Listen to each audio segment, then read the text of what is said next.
In this video of ASP.NET, we are going to discuss a very important concept for the interviews as well as for the development, that is the page life cycle. So basically, whenever a client requests for a web page, or I should say the ASP.NET page, ASP.NET goes through few events on the server side which will actually allow a page to get created. Those set of events which will take place during the processing are the page lifecycle events, and due to those events so many things like initialization, instantiation of page and controls, the restoring and maintaining the state, means the state management thing, or running the client event, that is button click or something, handling the code and rendering the controls. So these few things will go on during the events which are there in the page lifecycle.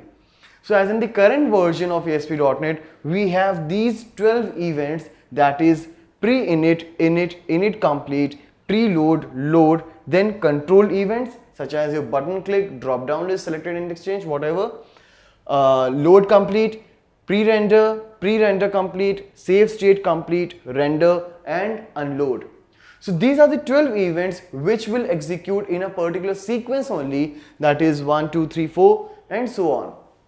We don't have to call these events manually. Whenever a page will be initialized, these events will be called automatically. Alright, so we'll see later like how we can generate the handler for such events, and we'll do whatever we can do on that particular event. So but before that, let's discuss each event here and we'll see what is the responsibility of each event. Like first one is the pre-init here.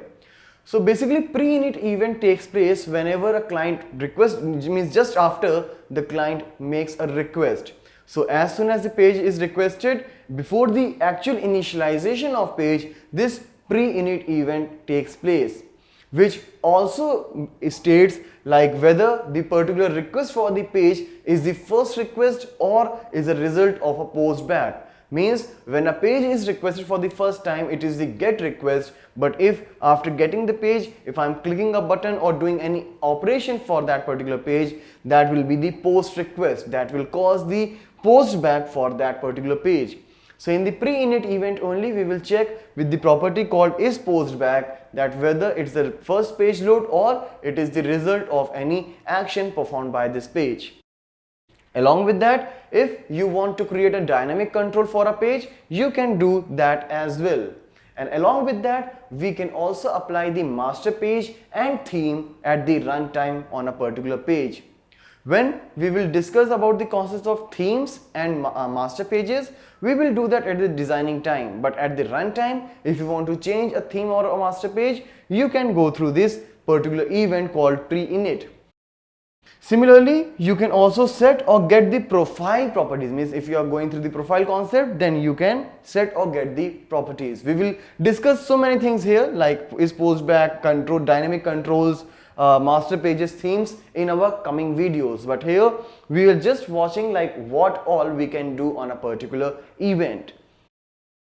Now next event is a init event. In this particular event, basically the controls as well as a page is initialized. The init event for the control occurs before than that of the page. Means first your controls will be initialized and then the page will be initialized.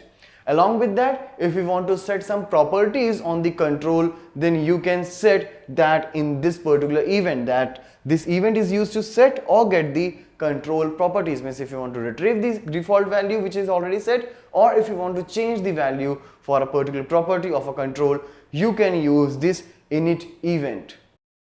Now the next event is the init complete. So firstly it was pre-init, then init, and now the init complete. So as the name says, the initialization of the page will be completed here itself. By this particular time, the view state, which is a concept of the state management, is not loaded.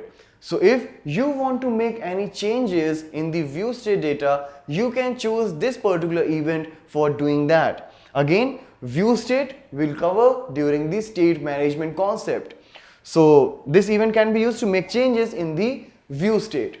So this view state is the concept which is used for the state management so that we will not lose the value from a particular page. Now, the next event in this series is the preload event. It is raised when the page loads the view state. As in the previous event, we have seen that the view state is not loaded. Now, in the very next event, that is the preload, the view state will be loaded. Means if you have set some data in the view state, now it will be loaded in a page so that we can use it by the time the page will be loaded. Loads the post back data. If after the get request, like you have made a get request, means the first request for a form, and you have filled up the particular form. If you will submit the particular page, or I should say there is a post back for that particular page, then at that particular time the post back data is also loaded back. If it's a get request, then obviously there will be no data for this preload event. Now the next event is the load event. In this particular event, basically firstly the page will get loaded, and then after all the controls will be loaded. Basically, when we were discussing about the init, the controls were initialized before than that of page, but here during the load process the page will be loaded first, then each and every control of that particular page will be loaded. Alright, so it will be doing under the recursive operation of onload method for each control. Now the next event in this series are the control events. As the page and the controls are all loaded, means a user now can see a particular page, but still the process of a page lifecycle is going on now on the client side. So whenever a user is clicking a button or doing any such operation, those are basically the control events. Means use these events to handle specific control events, which will be the common process for us. Means this is the event which we are going to work. Alright, and there is no specific name for this particular event, because if you want to click a button, button 1 underscore click, or any particular control name underscore, then the event name. So that will be the naming convention of the particular event. As the name says, load complete, it will be there when the loading process is completed. Means every control is already there, we are going through the control events. Now we will use this particular event whenever we want to do such things which needs all the controls of the particular page. As you can see, use this event for the tasks that require all other controls on the page to be loaded. Means the page should be completely loaded on the client side. Now the next event is the pre-render event. Basically, for this particular event, it will be called firstly for the page and then recursively for each control that has been added on a particular page. So whenever you want to make the final changes on the data which is associated with the page or the control, here in this particular event, there is a chance to make the final changes. As after this, we have the pre-render complete, where we are going to call the data bind method for each data control. Alright, so basically when we will be covering the data control, you will observe that each control has the data source ID property, which will take the data source in which it will get the data. And here, as soon as it will call the data bind, the data associated with that data source will be now bound to the control so that a user can see that. So raised after each data bound control use whose data source ID property is set, call its data bind method. Now after this, we will have the save state complete. So as you have already seen, already noticed a bit about the view state, which is here for the state management thing. Similarly, we do have the control state. Means if I have created some custom controls, so for that we'll have to create the control state property. Alright, so it is raised after view state and control state have been saved for the page and for all of its control. By default, the ESP.NET uses the view state for maintaining the state for the page or for all the predefined controls, and the control state is something similar to the view state. As I said, it will be used for the custom controls. Now, right after this, we will go through the render process. Render is not an event, but basically it is a process in which the render method is called for each page and for each control, so that the data along with the control will be rendered on a page so that user can use. Then finally we have the unload event, in which the page will be unloaded.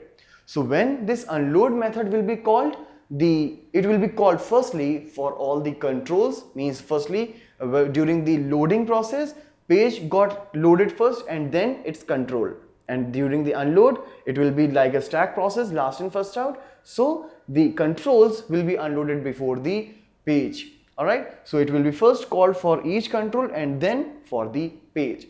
So as I said, these are few events. You have to do a very good practice of all these events to work in a development cycle, and whenever you would require to use these particular events, you will have to create the events for that. Alright, as you can see, every control out here, every event out here has a name. So if you want to create a handler for that, you can just go to the source file, and as you have already seen, like page underscore load, here you can just put page underscore as a prefix, and then after you can put the control complete event names like page underscore pre-render complete, page underscore pre-render, and so on. Alright, and in the page directive there is auto event wire up, which will actually wire up all these events in a chain, so that if you have created the handler, then those particular methods will be called in the same sequence. So this is about the page lifecycle introduction. During the process we will just keep repeating these page lifecycle events on a particular topic which we are covering. So this is all about the page lifecycle.